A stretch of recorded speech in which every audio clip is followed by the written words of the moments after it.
ఇస్తున్నానని చెప్పి స్థానిక ఎమ్మెల్యే చిట్టిబాబు గారు కూడా టికెట్ ఇవ్వని వ్యక్తి జగన్. దాదాపు 200 కోట్ల రూపాయలు హామీలు ఇచ్చి ఆ హామీలు కూడా ఎలా ఇచ్చాడో ఆ హామీలు కూడా ఏమిచ్చాడో మీకు తెలియజేస్తా ఉన్నా. 2021లో ఆగస్టు 16వ తారీఖున ఈ నియోజకవర్గానికి వచ్చి నాడు నేడు పనులు 2వ దశను ఇక్కడి నుంచే మొదలుపెట్టినప్పుడు రాష్ట్రంలో ఆ పనులు ముందుకెళ్ళలేదు, అరాకొరగా చేసి ఆపేశారు, బిల్లులు ఇవ్వడం లేదని. ఆ సభలో ఇచ్చిన హామీల్ని మీ దృష్టికి తీసుకొస్తున్నా. రేపొద్దున వైసీపీ నాయకులు వచ్చి ఎంపీగా కానీ ఎమ్మెల్యేలుగా కానీ మన కోనసీమలో తిరుగుతున్న ఒకటి అడగండి, ఈ హామీల సంగతి ఏమైందని అడగండి. అప్పన్నపల్లి లిఫ్ట్ ఇరిగేషన్ ప్రాజెక్ట్ మంజూరులో 40 కోట్లు చిట్టన్న చెప్పాడు, నేను ఇస్తున్నానని చెప్పాడు. ఒక్క పైసా కూడా రాలేదు. ఈ ప్రాజెక్ట్ వస్తే 4000 ఎకరాలకి ప్రయోజనం కలిగేది.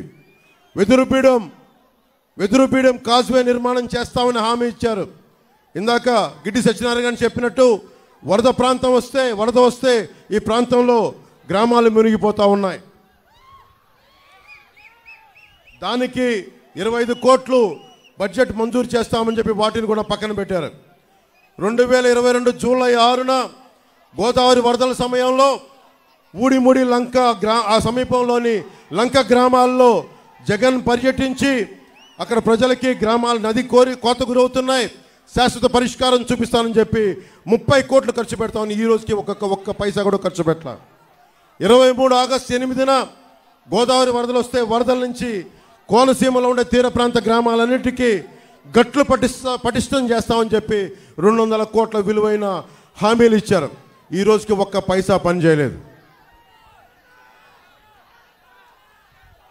దేవుడు వరం ఇచ్చినా పూజారి వరం ఇవ్వలేదన్నట్టుగా గెయిల్ పరిశ్రమ సోషల్ రెస్పాన్సిబిలిటీ కింద అగ్నిమాపక కేంద్రం కావాలని చెప్పి ప్రజలందరూ కోరికితే ఫైర్ ఇంజిన్ కొనిచ్చారు, కానీ ఈ రోజుకి సిబ్బంది లేదు, బిల్డింగ్ లేదు.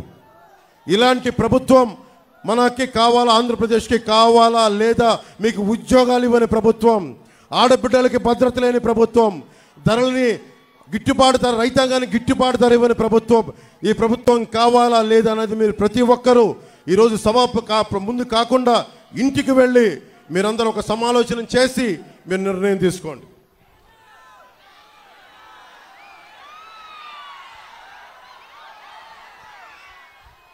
కోనసీమలో కొబ్బరి తోటని పెద్ద కొడుకు అభివర్ణిస్తారు.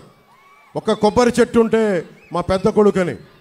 అలాంటి కొబ్బరి చెట్టు ఒకప్పుడు నెలకి ఎకరానికి 1000 కాయలు వస్తే ఈ రోజున 200 కాయలు కూడా రాని పరిస్థితి, అరాకొర పరిస్థితులతోటి ప్రభుత్వం మనకి విధి విధానాలతోటి ఇంకా వెనకబడిపోయింది.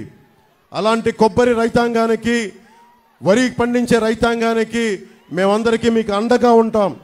నేను పిఠాపురం నుంచే పోటీ చేస్తున్నాను, నేను మీకు అందుబాటులో ఉంటాను.